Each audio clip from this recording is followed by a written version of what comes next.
tan 15 degree. কিছুদিন আগে আমি ফেসবুকে দিয়েছিলাম যে tan 50 ডিগ্রির মান কত।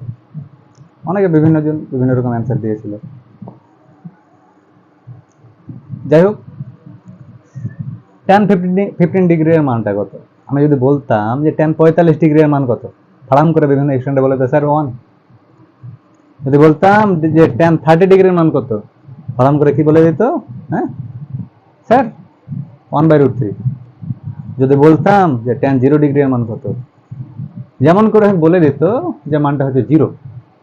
যদি বলতাম যে tan 60 ডিগ্রির মান কত, বলে দিত 1/√3, সরি √3।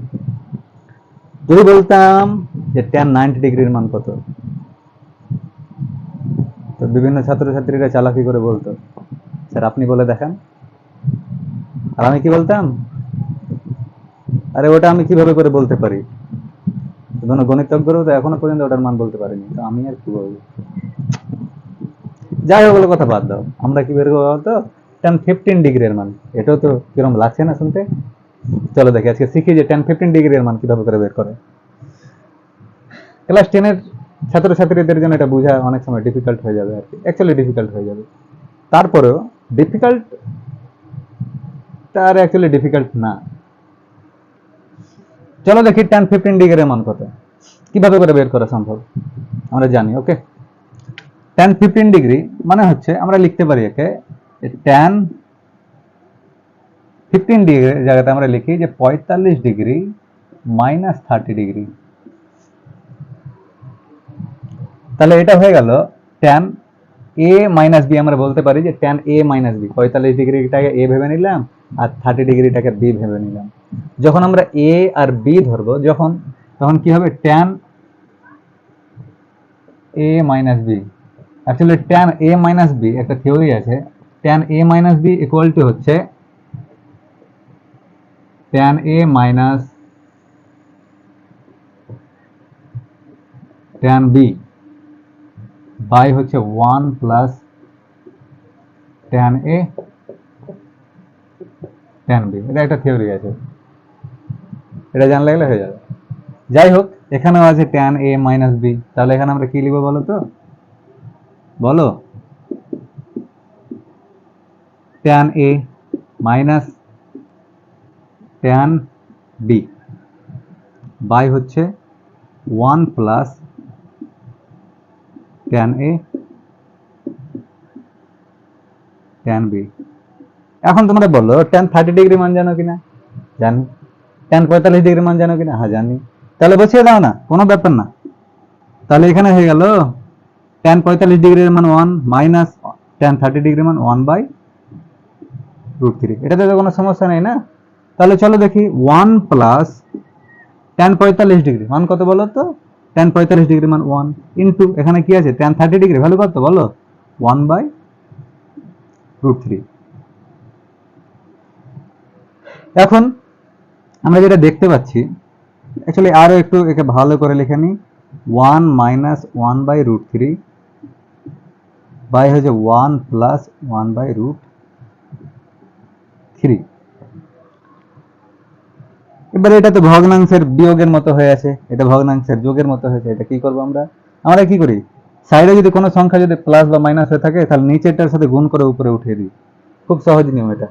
যাই হোক, ওটাই আমরা করবো এখানে। কি হবে √3 একে √3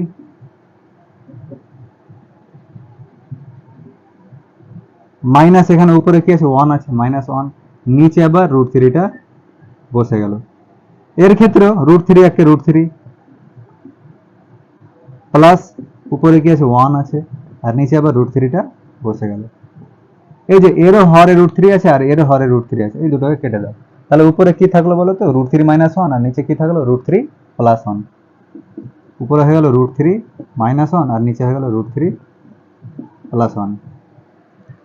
এখন এটা একটা মান ভাবতে পারো, তবে একে আরো একটু সিম্পলিফাই করি। পশ্চিমবঙ্গে বসবাসকারী বিভিন্ন ছাত্রছাত্রীরা যারা ক্লাস 10-এ পড়ছো WBBSE এর আন্ডারে, যারা ম্যাথের ভালো শিক্ষক খুঁজে বেড়াচ্ছ, তাদের জন্য আমি ম্যাথের কোর্স স্টার্ট করছি। 29 তারিখ থেকে ক্লাস শুরু হবে। আমার অ্যাপ IHM সল্ট, যেটা তোমরা পেয়ে যাবে কোথায় বলো তো? প্লে স্টোরে। প্লে স্টোর থেকে ডাউনলোড করে নাও এবং খুব তাড়াতাড়ি ভর্তি হয়ে যাও। 29 তারিখ থেকে ক্লাস শুরু হচ্ছে। ঠিক আছে, একটু সিম্পলিফাই করি। কি করো বলো তো?